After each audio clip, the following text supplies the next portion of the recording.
அல்லாத சகோதரர் வந்து எவ்வளோ பாடுபட்டு ஒரு டிபார்ட்மெண்ட்டில் முயற்சி பண்ணால் அவரால் நீட் எக்ஸாம் எழுத முடியும். நாம் அல்லாவுடைய அடியாருன்னு சொல்லி நாம் பாடுபடாமல் நாம் போய் நீட் எக்ஸாமில் போனால் என்ன ஆகும்? ஃபெயில் தான் ஆகும். ஏன்னா பாடுபட்டவங்களுக்கு அது கிடைக்குங்கிற விஷயம். அப்போ இந்த கல்வியுடைய சோர்ஸ் புரிஞ்சிங்க, புரியுங்களா? நம்ம ஒதுக்கி வச்ச கல்வி அல்லாவே டைரெக்டாக டியூஷன் எடுத்த கல்வி.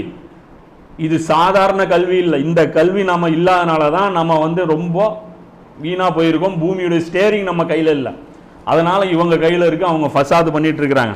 இப்போ ரெண்டாவது கல்வி வந்து எது அப்படின்னா நீதி செலுத்துறது, எது சரி எது தப்பு.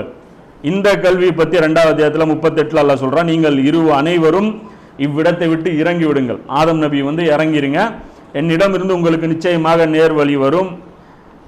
அதை யார் பின்பற்றினார்களோ அவர்களுக்கு எத்தகைய பயமும் இல்லை, அவர்கள் துக்கப்படவும் மாட்டார்கள். ஸோ இந்த கல்வி எது? இது வந்து வஹியுடைய கல்வி. இது பூமிக்கு போனதான் ஆதமுக்கு கிடைக்கும். அது ஆதமு சுயமா சிந்திச்சு எல்லாம் தீர்மானம் பண்ண சொல்லல. நீ பாட்டுக்கு நீ சுத்திட்டு வர வேண்டிய நேரத்தில் வர வேண்டிய காலகட்டத்தில் வரும். முன்னாடியும் வராது, பின்னாடியும் வராது.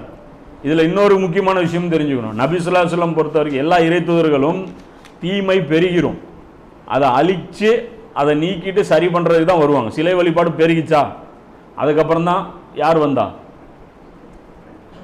நூஹ் அலைஹிஸ்ஸலாம் வந்தாங்க. ஃபிரௌன் வந்து அடிமைத்தனம் பண்ணிட்டானா, அதுக்கப்புறம் அடிமைத்தனத்திலிருந்து விலகி வந்தாங்க. ஆனால் நபி ஸல்லல்லாஹு அலைஹி வஸல்லம் பொறுத்த வரைக்கும் உல்டா, பிரச்சனை வர்றதுக்கு முன்னாடி அனுப்பப்பட்ட நபி. அதனால தான் சொல்றாங்க, நீங்க சொல்ற இந்த நவீன கால பிரச்சனைக்கு குர்ஆன்ல தீர்வு இல்லைன்னு நம்ம உலமாக்கள் சொல்றாங்கல்ல. அது காரணம் என்னன்னா, ஏன்னா ரசூலுங்கிறவர் எப்பயுமே லாஸ்ட்ல வரணும். லாஸ்ட்ல வந்து பிரயோஜனம் இருக்காது இந்த கடைசி சமுதாயத்தை பொறுத்த வரைக்கும். அதனால இந்த யுகத்துடைய தொடக்கத்தில் நபி அனுப்பிட்டு இவரை ஃபாலோ பண்ணி நீங்க வாழ்ந்துக்கோங்கன்ட்டான். முன்னாடி பிரச்சனை உருவாகிறது, பிரச்சனை இன்னைக்கு தான் உருவாகிருக்கு. ஃபசாத் பூமியில் இப்பதான் உருவாகிருக்கு. ஃபசாதுக்கு முன்கூட்டியே சொல்யூஷனோட அனுப்பிட்டான். அந்த படி பேட்டர்ன்ல வந்திருந்தோம்னா ஃபசாத் வந்திருக்காதுன்னு அல்லாஹ் சொல்லிட்டான். அப்ப அதில் நம்ம முன்னாடியே தவற விட்டுட்டோம் அப்படிங்கிறது ஒரு முக்கியமான ஒரு விஷயம். இன்னொரு உலக கல்வி சம்பந்தமா இன்னொரு முக்கியமான இது, இந்த பூமியுடைய நிர்வாகம் இருக்குல்ல. ஏன்னா நிர்வாகம் சம்பந்தப்பட்டதான் அந்த வரலாற்றின் முதல் பகுதியும் கடைசி பகுதியும் சொல்றோம்ல. பிரச்சனையே கிலாஃபத் பத்தி தான் நடக்க போகுது. ஆதம் நபி படைக்கும் போதும் இருந்த வெறும் 2 பேர், இப்லீஸும் ஆதம் நபியும் இருக்கும் போதும் கிலாஃபத் தான் பிரச்சனை. இப்போ உலகம் கடைசி கிளைமேக்ஸ் வந்து இருக்குல்ல, இப்பவும் கிலாஃபத்து தான் பிரச்சனை. அதனால கிலாஃபத்தை பற்றியும் சில தவறான புரிதல்கள் இருக்கு, அதையும் நம்ம கிளியர் பண்ணிடணும்.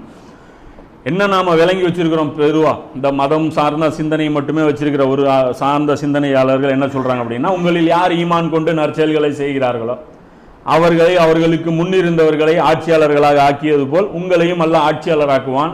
ஸோ அதனால நாம